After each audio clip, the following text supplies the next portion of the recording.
Welcome to Wanna Be Clutter Free, formerly Wanna Be Minimalist, the podcast for busy families who are tired of the chaos, fed up with being overwhelmed, and ready to enjoy life again.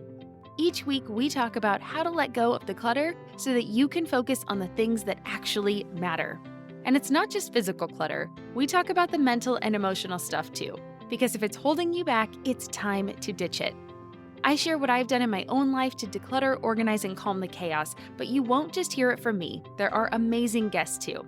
It's practical, doable, and simple for those of us that want to be clutter-free. Well, hey there, my friend. Welcome back to the show. I'm Deanna Yates, and you are listening to episode 170 of the Wanna Be Clutter-Free podcast. On today's episode, I'm chatting with Jennifer Strohecker about decluttering both in an empty nest after your children have grown and flown the coop, as well as helping aging parents declutter. Jennifer is in that sandwich portion of life, and I really enjoyed hearing her perspective on decluttering as she is in a different stage of life than I am. But before we get into our conversation, I want to give a shout out to you and say a big thank you for joining me today. I am super grateful that you are here with me, and I hope you walk away from today with some actionable ideas for your life or a new perspective on how to handle the stuff in our lives with your loved ones. So if you enjoy what you hear, can you please do me a favor and leave a rating and a review for this show? You can rate the show on most podcast listening apps, but you can also leave a review on Apple Podcasts. You can leave a comment on a specific episode on Spotify, or even leave a comment on Instagram. I'm at wannabeclutterfree on all the social channels. Of course, you can always leave a comment on my website as well. That is wannabeclutterfree.com/170 for this episode. Basically, there is no shortage of places for us to be able to connect. So if you want to, please go ahead and reach out. And I actually received a few really amazing reviews this week, and I wanted to share this one as it brought a huge smile to my face. Makeup Mary says, and I quote, "Very easy to listen to, 5 stars. This was probably the first podcast I enjoyed listening to. It was easy to listen to and always very positive," end quote. Makeup Mary, I cannot tell you how much it means to me that you took time to leave me that amazing review, and I am so happy to hear that you like the show. I will do my best to bring you episodes that are helpful, inspiring, and positive. And if you're listening to this and you haven't left a review yet, I would absolutely love if you would take a minute to give the show a shout out as well. Of course, I love reading your reviews, but they also help the show grow so I can get more amazing guests on here for you to learn from. So thank you so much in advance. And now let's learn about my amazing guest. Jennifer Strohecker is a retired teacher turned transformational coach. She believes that being successful doesn't have to be stressful. Jennifer loves empowering women to live productive, joyful lives by giving them the tools to manage stress, shift their mindset, and create positive habits. Transferring her years of experience and teaching abilities to coaching, she helps others build confidence and empowers them to embrace change. I talked last week about how September feels like New Year's 2.0 for me, and this year has this whole vibe of change and growth. And I am excited for it, and I'm excited to chat with Jennifer. Well, give this episode a listen, and when you're done, head over to wannabeclutterfree.com/170 to get the show notes for today's episode with links so that you can connect with Jennifer. Plus, there are links to the books and other resources we mentioned on the show today. Again, you can find it all at wannabeclutterfree.com/170. And now let's get to our conversation. Well, hi, Jennifer. Welcome to Wanna Be Clutter Free. How are you doing today? I'm doing great, Deanna. Thanks for having me. Really appreciate it. Oh my gosh, it's my pleasure. This is going to be a really fun conversation. We are going to talk about decluttering, one of my favorite things. And you have had a lot of experience with this and in a different stage of life than I am in. And so I am excited to get your perspective as someone who has older children and have decluttered from an empty nest perspective. And then we're also going to talk about parents and helping them declutter. So this is going to be really interesting. But before we get into all of that fun stuff, can you please tell me and my listeners about you and how you help busy families and women and all that good stuff? I was a teacher for 25 years, and when my school closed, I decided to retire. And that was a whole huge decluttering story in and of itself. Then I babysat for a while and did a few odd jobs, but I really wasn't sure what I wanted to do. I was talking with a colleague of mine from the school I worked at, and she had become a coach and was really making a difference and making an impact. And I said, that's what I always wanted to do, but at this point in my life, I don't know how to do that. And she said, yeah, you do. And my son's sitting in the background and he goes, yeah. And so we went through strength tests and all that. And she said, I really think you ought to take a look at coaching. And I said, well, that's a, very different audience. And my son said, yeah, I told her she should do that. And so I started looking into it and took a coaching training program. And then I just started to realize that I've really been doing that my whole life, that I was the person that people came to. I was everyone's rock. And so it just made sense with already a teaching background. That's basically what I'm doing. I just changed my audience a little bit. So it's exciting and it's fun. And my clients are primarily women. I'm not exclusive in any way, but those are just how naturally attractive my content and things. And I've helped new moms. I've helped girls with chronic disease. I've helped them with career changes, just kind of decluttering their mindset a little bit with limiting beliefs and things that they think they should do, but don't necessarily fit Ooh, do you mind if we get into the shoulds a little bit later? them. Absolutely not. Go Okay, right ahead. perfect. So let's go with decluttering. Let's start there. So let's start physical decluttering. What's your story there? How did you get to that? Were you always someone that was neat and tidy and always wanted to have things decluttered, or was that something that came later on? Let's start there. Yeah. My parents would have really liked for me to be that way when I was young, but I'm pretty sure I wasn't. They were both very neat and tidy people. Everything had its place. I probably wasn't. But then when I got my own home, I realized that I was a lot more like them because I would be harping on my son and he'd say, why? Who's coming over? And I said, what do you mean? He said, well, why do I have to clean up and put my stuff away? Who's coming over? And I thought, wow, that tells me how I take on decluttering. I probably only do it when people come over. So that was kind of for a long time. I was like, well, if I invite people over, I have to do it. So, but my biggest decluttering challenge came when I gave up teaching because I had acquired 25 years worth of books and games and activities. And a lot of it was with my own money. So it was really hard to let go of those things, especially when I really didn't know if I was going to continue teaching in any way. So little by little, I got rid of things. And then I guess probably about 2 years ago, I decided that I wasn't going to do any more tutoring, any more teaching. And I really had to evaluate how many things can my nieces really play with. They don't live here, they just visit. And I wanted to keep everything, but it was just an impossibility. It just didn't make any sense. So each time they came, we played with different things and I found out what they really liked and got rid of what they cared for too much. Hmm, interesting. Do you have any tips for people that are in a space like teaching or in a different career where they have a lot of materials and it's been over a very I mean, I'm not going to say 25 years is very long, but that's a long time, right? So a lot has changed. Like I think about I was 33 when I had our daughter. And so a little bit longer from the start of my schooling, right to her. So there's a 33-year difference between when I was in fifth grade and she's in fifth grade. And just looking at the different things, and they learn things differently now, right? Like the way they teach math is totally different. The way they go about learning different things is different. They teach them different things now. So, do you have a way to evaluate the things you had, or do you wish you would have done anything differently when you held on to it for so long? And after you looked back, were there things that you thought, I could have gotten rid of these 10 years ago because things changed? Is there a way people can evaluate that stuff? The biggest thing that I had to get rid of was paper. In my teaching days, we didn't have the digital stuff.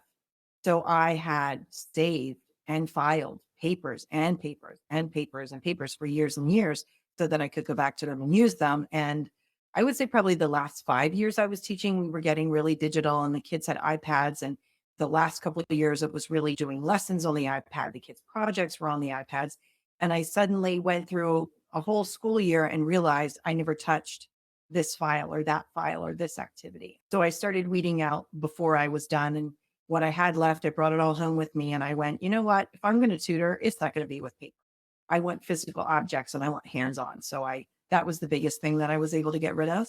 And also things that it kind of had a niche. I knew what age group I was going to be working with. So if it didn't fit that age group, I was able to get rid of that, give it away, donate it, whatever. Nice.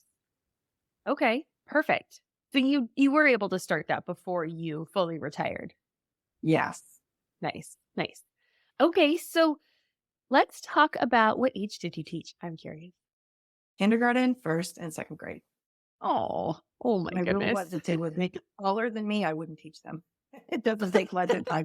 I love that. So let's talk about then moving that to your home and your personal life. So you then decluttered your teaching stuff. You were finally able to let it go. You got it to a place where you felt comfortable with what you had left. And then did that trickle over into the rest of your life? It did because that coincided with my son moving out. And he had been the yes person every time someone in the family said, "Oh, I'm getting rid of this. Do you want it?" Yes. "Oh, Ryan, do you want this?" And just time after time, he said yes and yes. And then when he moved out, I was like, "Oh, good. All this stuff that you said yes to, I'm sending it with you." Except he was moving into an apartment and that didn't work. So some got left behind and I gave it a little bit of time and I said, some things I get. You have a house later on, you're gonna need those. Other things you're not. So he helped go through a process with me and tried to just get rid of stuff that he 15, 16 said yes to. And at 25 was like, yeah, no, okay, I don't want that. So we did get rid of some things. The interesting part of that was 2 years later, he decided to move to Arizona and couldn't get his lease month to month. So he moved back home. And all the stuff that I sent away came back to me. And then traveling to Arizona in a very small trailer, a lot of that stuff didn't go. So I spent quite a few months decluttering after he left. If it wasn't important enough to go to Arizona, we didn't need it anymore. All right, tell us about that process. Well, tell us about the first process with decluttering with an adult that is your child. Because I know that there's one thing about decluttering when they're kids and you are more or less in charge of them, right? Like you have more of the say. You are the one that has the money and is buying the stuff. I always have a little tough love there with my clients and listeners of guess what? Your kid likely did not pay to bring those things into the house, right? You did. You were the one that paid, put the money out at the checkout stand. So let's have a moment of understanding where it starts. But when you're dealing with an adult, that dynamic has shifted. So walk us through that process.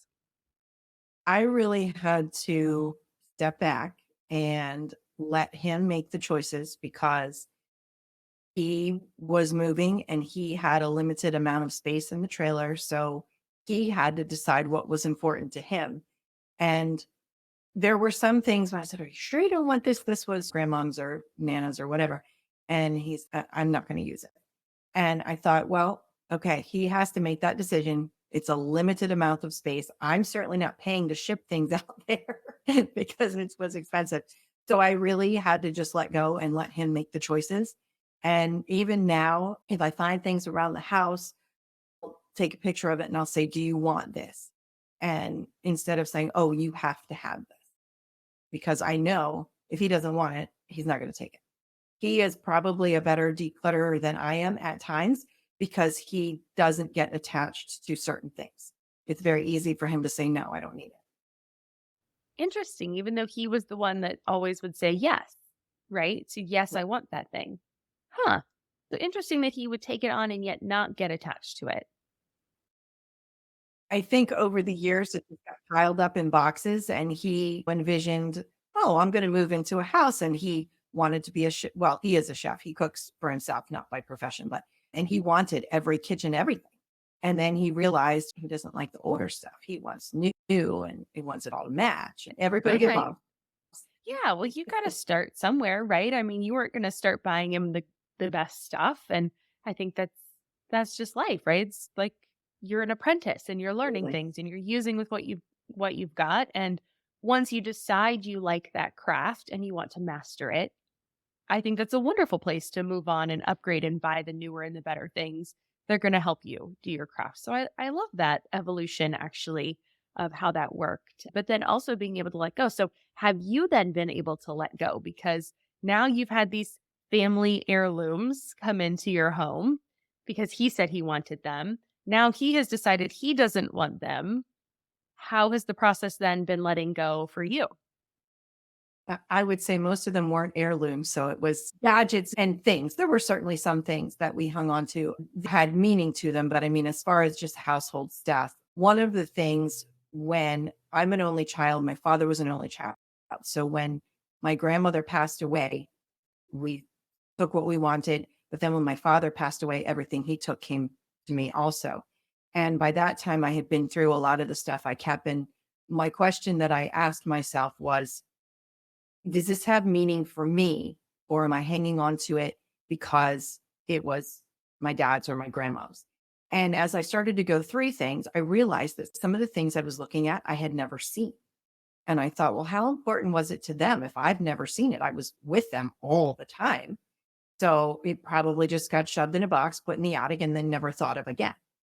So that kind of helped me part with certain things. I definitely have more parting to do, but that helped a lot. And there are certain things of my dad's. My dad was very interested in the West and cowboys and all that stuff. And he saved just about everything from his childhood. And some of the pieces that we really liked, my son did take out and hang in our house out there. So we have just enough to be honor him, but we don't have everything. Let's take a quick break to hear from our sponsors who allow us to produce this show for you every week. And when we come back, we will talk about holding on to things for our kids. I'm Margaret. And I'm Amy. And together we host the podcast, What Fresh Hell? Laughing in the Face of Motherhood. Margaret, I would say you're sort of a where are my keys kind of mom. Correct. Sometimes a where are my kids kind of mom. While you're, Amy, more of a we were supposed to leave 35 seconds ago, mom. I mean, touche. In each episode of What Fresh Hell, we come at a topic from our usually completely opposite perspectives. I bring the research. And I bring kind of the gimlet eye. Like, is that research really going to work, people? And almost 10 million downloads later, we're still laughing. We also talk to experts in the parenting field, plus parents with stories we can all learn from. We make each other laugh, we challenge each other's assumptions, and we have what we think is the best parenting community on the internet. Check out What Fresh Hell? Laughing in the Face of Motherhood wherever you listen to podcasts. Nice. Yeah. I love that. I love that question. Does this have meaning to me? Does it help me remember them? Or is it something that was just meaningful to them and you keeping it because it belonged to them? And maybe, like you said, maybe it wasn't even meaningful to them. I've told this story before, so regular listeners, apologies, but I had a woman who I had decluttered some ornaments. They were Disney ornaments, and I had posted that I was letting them go to a friend who's a big Disney fan, and she commented, "I have those same ornaments, and while they're not my favorite, I'll just keep them and let my kids deal with them." And I was like, "Oh no, no. If you don't love them, you've got to let them go because your kids are not going to understand that those weren't meaningful to you. They're going to think mom held on to these for 50 years. She must have loved them because you held on to them for so long." So I love that you put that spin on it of, is this meaningful to me? And if not, I can let that go. Because I'm sure you have plenty of things that belong to them, that are meaningful to you, that remind you of them, that remind you of the good stories. So you don't need to hold on to those things that just. The other thing that's interesting with that is we will eventually retire to Arizona. So in my mind, I know that within 10 years, we're going to be packing up and making that trip. And I know it's only my son, and I know how he only attaches to certain things. So now when I look at things, if it has enough meaning for me to keep it, I keep it. But I also keep in mind, am I keeping it for myself or am I keeping it to pass down to him? Because chances are he might not want it anyway. So I'm not going to drag all these things to Arizona with me someday, only to say, I don't want all that stuff when you're not here. You know, and back to that question, is it meaningful to me? Oh, that perspective shift is so good. And so your dad was an only, you are an only, you have an only. Yes? Okay, Yes. that's interesting. So my mom was one of four. Her dad was one of nine. I'm one of two. and then we only have an only. So it's interesting. We're the first in our family, I think, really to have one. I mean, we have a couple cousins with just one, but from our direct descendant line. So it'll be interesting to see the difference. And also, mine is the only grandchild on my husband's side for his mom. So, whew, I think it's really good to have that perspective shift because I don't want her to feel the burden of everyone else's stuff as it makes its way through the family. My sister has a couple children. She's very sentimental with stuff. So I do kind of like that divide of eventually when we are settling our parents' estate, knowing that I won't be as concerned about feeling like I have to take the stuff. I have a feeling she will want the stuff, but I also want to help her with this perspective shift so she doesn't get overwhelmed with all of this stuff. So thank you. I appreciate that. It is very easy to get overwhelmed. And I think it takes some time too, especially if you're dealing with a loss, because you want to initially hang on to everything. So it definitely took me time to weed out all of those things and decide what I really wanted to keep and what I could let go. Yeah. Yeah. So let's move on to then kind of the parental stuff, right? All the stuff from our parents that helping them declutter. So you were telling me that you have recently helped your in-laws declutter because they have made a big move. And so walk me through that process because again, now we have yet another layer of just relationship stuff, right? Like you're now working with your in-laws. So there's a little bit of a friction there already. So walk me through this Not so process. much. I've been in their house since I was 14. So Oh gosh, well that's great. yeah. Not in that it's bad, but like in that so I guess you were there for very right kind of through those very formative years for yourself as well. So I guess maybe it wouldn't be as different than somebody coming in as an adult later into that in-law space. Okay, interesting. But I guess what I'm trying to say, not that it's sticky or that it's bad, but it's just another layer, right? Your family, but you're still not like the immediate born. I don't know. Maybe that doesn't make sense. No, Does that make sense to you? How I'm trying to say that? There's a slight level of removal, but not quite enough to be not emotional, right? So you're not like the outside professional coming in with no emotional attachment to this stuff. You're coming in from a perspective of I am family, but yet I haven't been here the entire time. So I've got a little more outside perspective, or I have a little bit of a different shift because my family was this way, or growing up, those immediate emotions aren't there. Okay. All right. So tell me about decluttering with your in laws and on their recent big move. How did that go?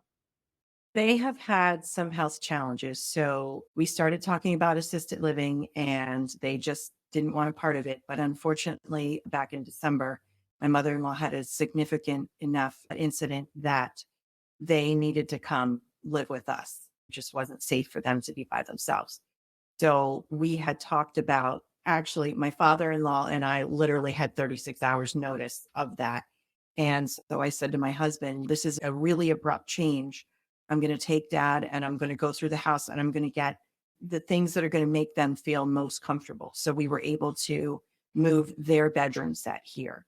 And I took her personal pictures that were on the wall and I brought them here and I put them in my living room where she was going to spend most of her time. And being in the house since I was 14 and being kind of the first girl because she had 3 sons until her granddaughter was born, I knew what was important to her. The same stuff had been there for a very long time. So everything that I knew had been around for a long time that she loved, I brought. And we had a lot of choices to make, but in a really, really short amount of time. And then once they moved in and we were able to get around and go back to the house, we encouraged her to kind of go through things, knowing that they would have to sell the house. And she just really had trouble doing it. She was attached to it and attached to the idea that she wanted to be in her home, even though logistically that wasn't possible. So it was very hard. And so just within the last month, we were able to move them into assisted living. The house had sold. And so we were able to declutter some things that definitely we knew they wouldn't be able to use. And she said, "Oh, no, that's not really important." But on a very small scale because it was very overwhelming. So we did end up getting a storage unit.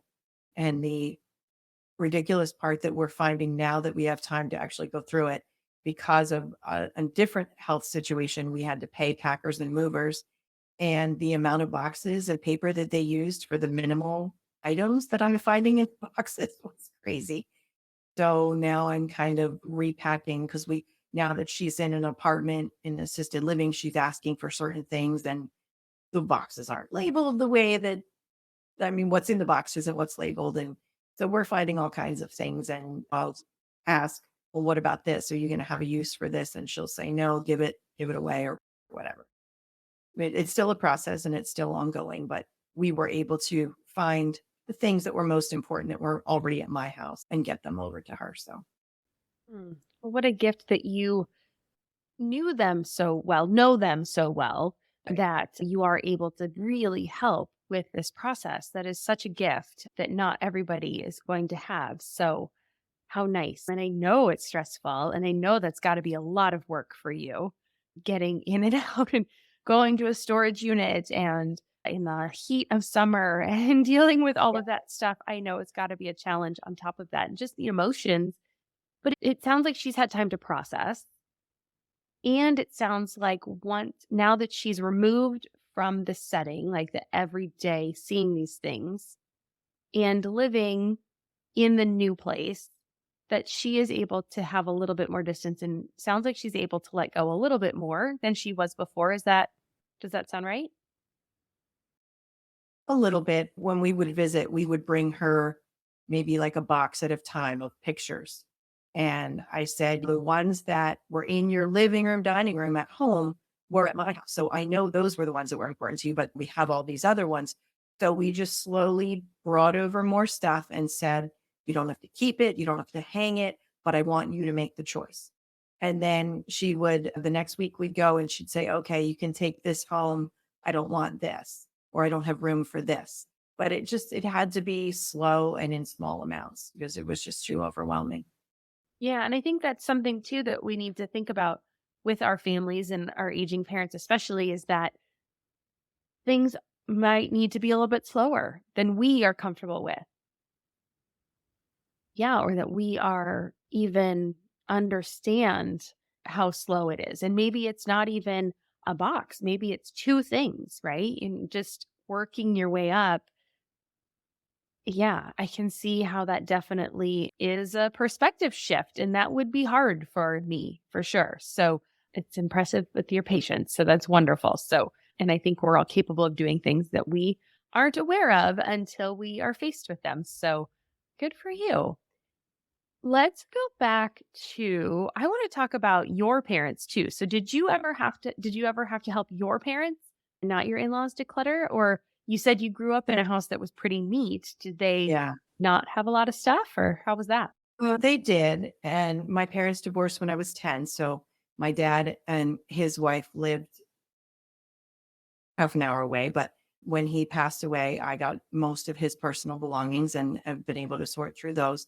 Plus my grandmother's, as I said, that were his mother's. But my mom was neat and tidy. And then she has some chronic pain issues, and that keeps her from moving around as much as she wants. So her house is not the same as it was when I was growing up because she just doesn't have the ability to do it. And she loves Amazon and lots of things arrive all the time. But she's gone through phases where she feels good, so she cleans lots of things out, cleans out clothing, cleans out cabinets.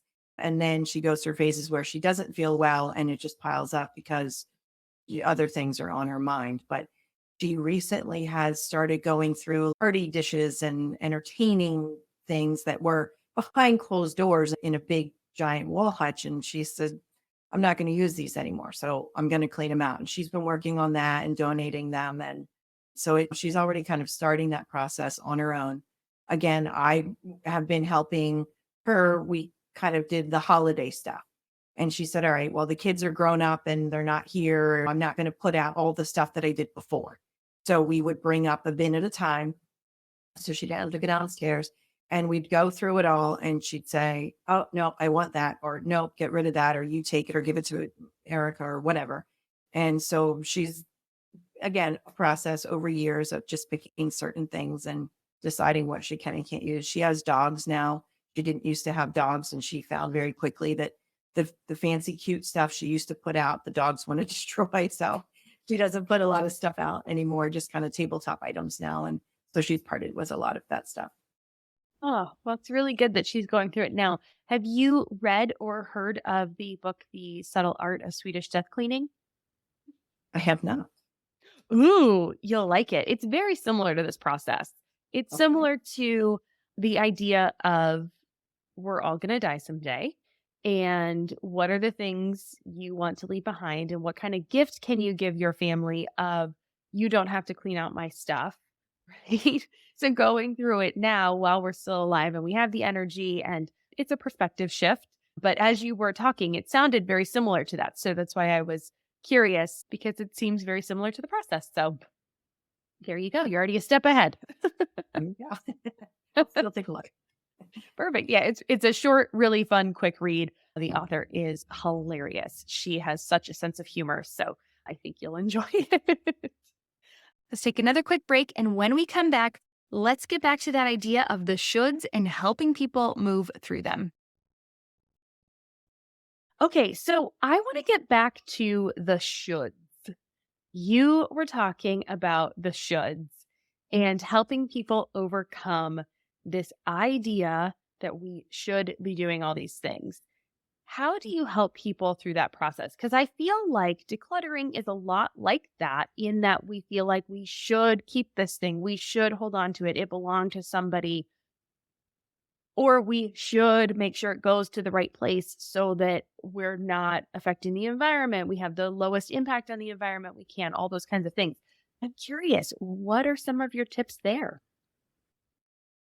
I think that it really comes down to assessing yourself and back to that question, does it have meaning for me? My mom would like me to keep a lot of things that I have had to stand firm and just say, no, I don't want that. You mentioned before, you probably have other things to remember, my grandmother's or whatever. And I do have some of that already. So I don't want to keep everything. And she doesn't always like when I say that. One thing, she's probably going to skin me for this, but it's funny. She has a beautiful set of china. And when I was a teenager, I broke the handle on the gravy boat. So my entire life, I have been in trouble for this gravy boat. And last month, she sends me a picture and she says, you need to have this. And I thought, I probably don't need to have this. I open up the picture and she put a flower arrangement in the gravy boat and she wanted me to keep it. And I said, I've been in trouble my whole life for that. I don't want it. I don't want to be reminded that you tell me I broke your gravy boat all the time. So, we had a good laugh over it and stuff. But again, I go back to when I first lost my dad, I personally felt like I should keep everything. And then as time went on, it's just a logistical thing. You realize you can't. So you have to really assess within yourself what's important to you. The few things of my dad's that my son took out to Arizona, he picked a specific wall and it just has his kind of Old West stuff on it. We don't need 20 pieces of that, but just the few that he arranged, it's great. And it's a perfect little way to honor him. But would he have said I should keep all that? Probably not. He kept it because it had some meaning for him. But I think he'd be happy knowing that we took a few select pieces and still thought enough of it to keep it. So mental shoulds, physical shoulds, I don't know. It's always someone else's opinion. So you really have to evaluate that for yourself and say, is this what I want? Or maybe you keep it for a little while. I've had things that I put in one place and I didn't like it there, but when I moved it somewhere else, I ended up loving it. So I would say give yourself a little bit of space and grace as well, because maybe you want to keep it, but where you initially put it isn't working. And sometimes I even rotate things. I'll put things away and then put out some other things. And that way I still get to see them and enjoy them. and it's one box because there's either stuff in it or there's stuff out, and then I swap it. Getting ready someday to move to Arizona. I'm not going to be doing that, but for now, I it's love that idea. I love the idea of rotating the things in and out. It's like the adult version of the toy rotation. And if we think about it, it's what we do at the holidays already, right? If you decorate for the holidays, you have a holiday box. You rotate that decor stuff in and out. And yeah, I like that idea. I think it's great. And I like what you said too about having some space to sit with something for a while to make sure you like it, make sure you have the home to put it. My gallery wall behind me is a perfect example of that. I had always wanted to put these things up. I had a box of things that I was like, no, these are going to be displayed.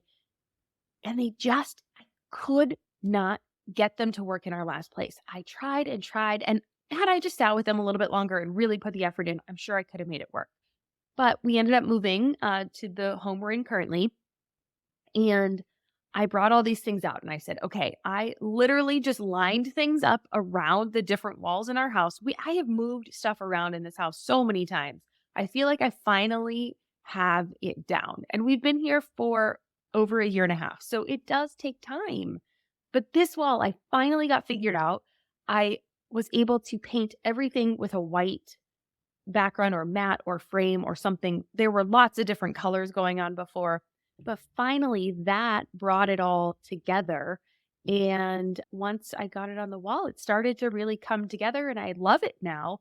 And it has all these little special things from travels, from family, from our daughter, from my late father in law. So, all sorts of things on this wall, and everything on that wall is meaningful and has some sort of something special as part of our life. So I love what you said there though about just giving it a moment and sitting with it and putting it somewhere else because maybe it'll work somewhere else better for you. Not in that we're trying to just hold on to things for the sake of holding on to them, but that we are saying, okay, I want to keep this thing. How can I make it work in my life? I love that idea that you toned everything down by painting everything white and just had to give yourself that time to be a little creative with it.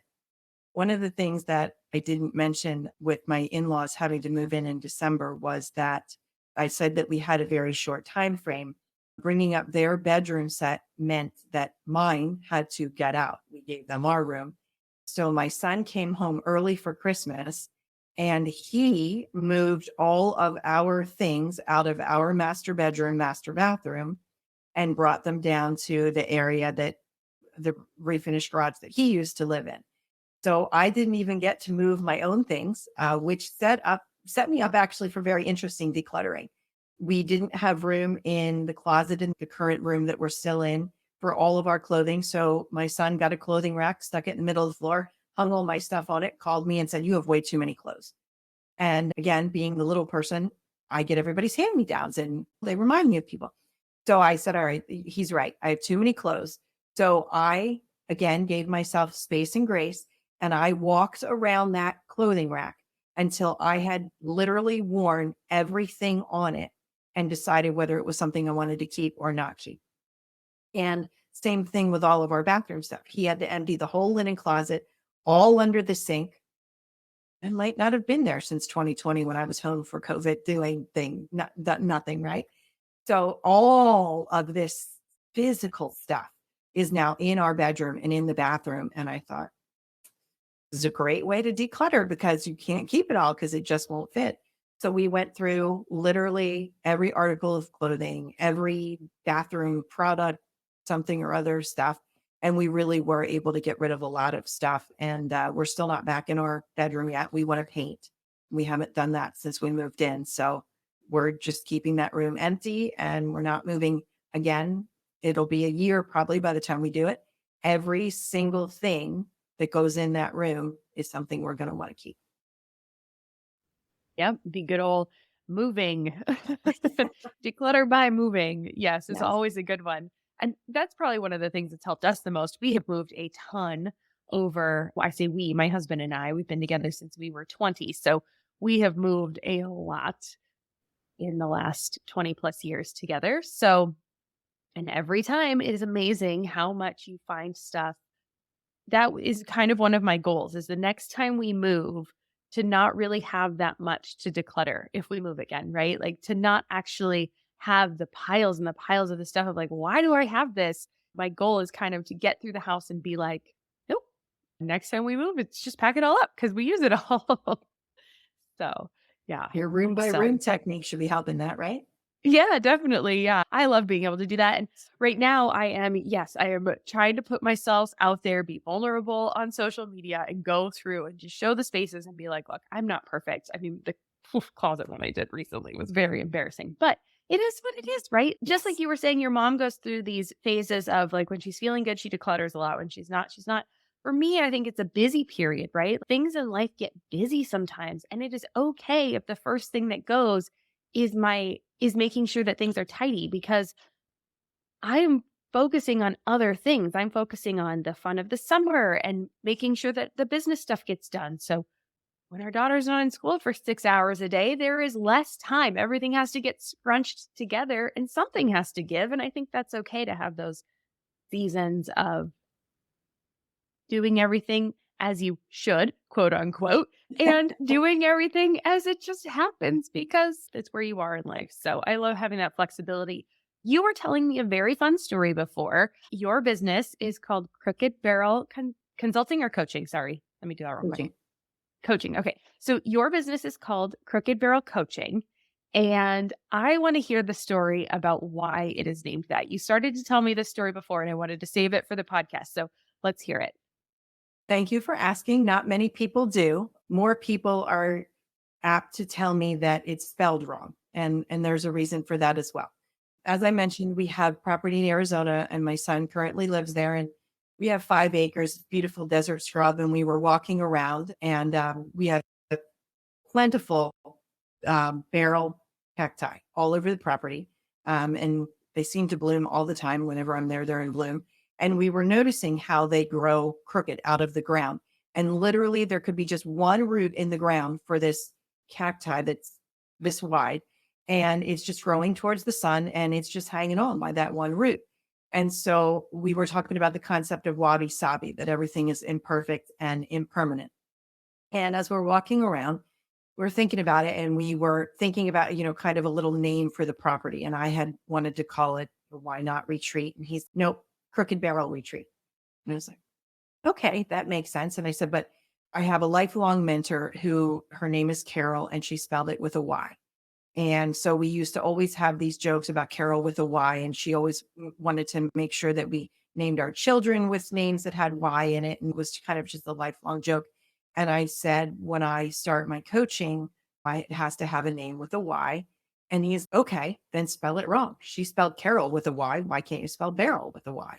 I said, all right, I can do it. And that night I didn't sleep the whole night. I'm like, that's it.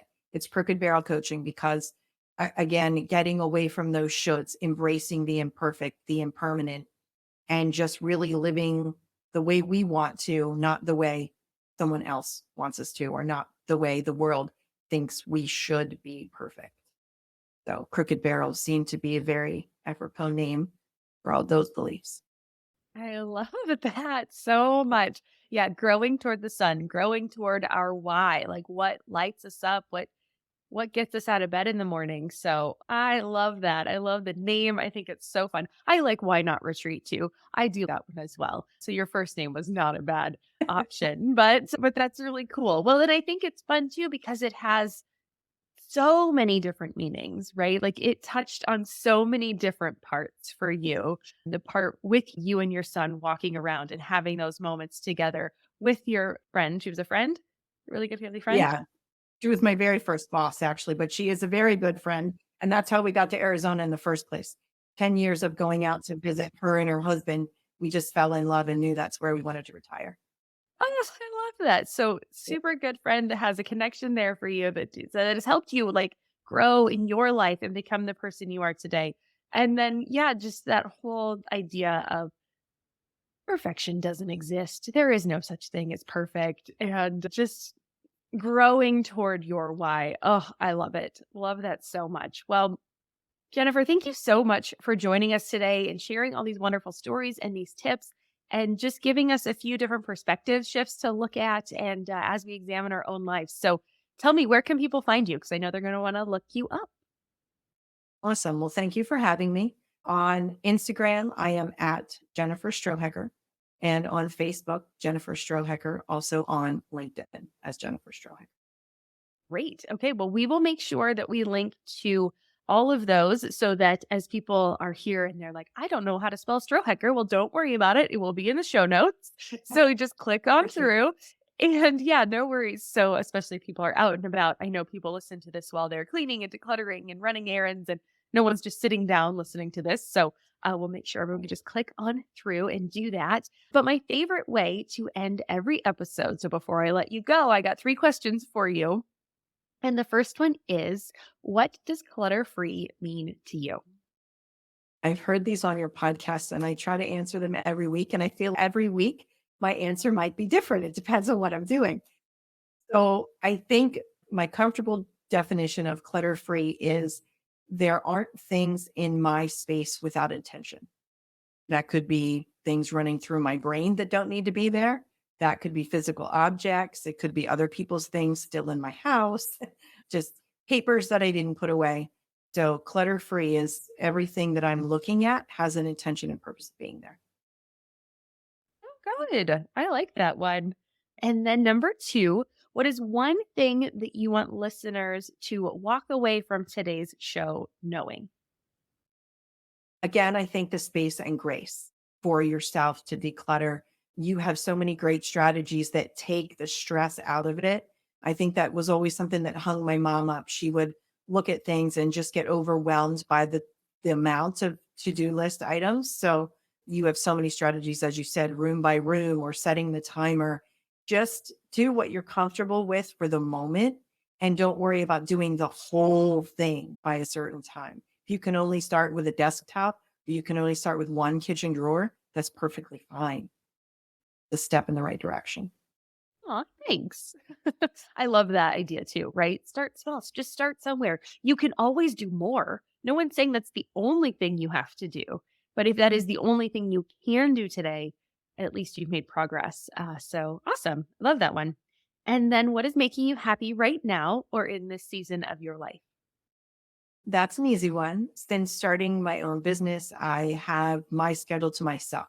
And that has given me the time to help my mom, help my in-laws, really keep in touch with people and just kind of get out of the rat race of work, sleep, work, sleep, work, sleep. As a teacher, I was always doing things at night. I was doing lesson plans in the evenings, weekends. And so now that I can schedule my own time and I have certain time for business and certain time for taking care of my house and my yard, and then I have other time when I can help the parents out or friends, whatever. Good. I love that it was easy for you. I love that. I love that you knew what it was. So that's so good. Well, like I said, Jennifer, thank you for joining me today and sharing so openly and just giving so freely. So thank you so much. Have a great day. Thanks, you too. Thank you. Well, that was a lot of fun. I loved getting Jennifer's perspective on what it's like to declutter when your nest is empty and also the delicate balance needed when paring down your parents' or, in this case, your in-laws' belongings. But I'd love to hear your thoughts on this episode. What were your favorite parts? Did you have any big takeaways? Comment on this post on Instagram or send me a DM. I'm wanna be clutter free on the social channels. Or leave a review for the show on Apple Podcasts, a comment on this episode on Spotify or on my website. Or come over to the Wannabe Minimalist family group on Facebook and share with the community. There will be a discussion thread for this episode, and we would absolutely love to chat with you in the comments. And thanks again to Jennifer for joining us on the show today, sharing about her journey and giving us some advice from the trenches. Remember, you can get more detailed show notes by heading over to wannabeclutterfree.com/170. Again, that's wannabeclutterfree.com/170 to find out more about Jennifer and the resources discussed on today's episode. And as always, thank you for joining me today too. With that, I hope you have an amazing day, and I'll see you back here next week for a guest episode with Mel Hashi about what it was like to sell 80% of their family's belongings and move over halfway across the country. We'll find out what, if anything, they brought back and the freedom they found by looking at their lives with a different perspective. It was a super fun conversation on so many levels, so make sure you don't miss it. Until next time, take care, think clutter-free, and remember, I believe in you. I'm Deanna Yates, and you've been listening to Wanna Be Clutter-Free. See you next week. Cheers.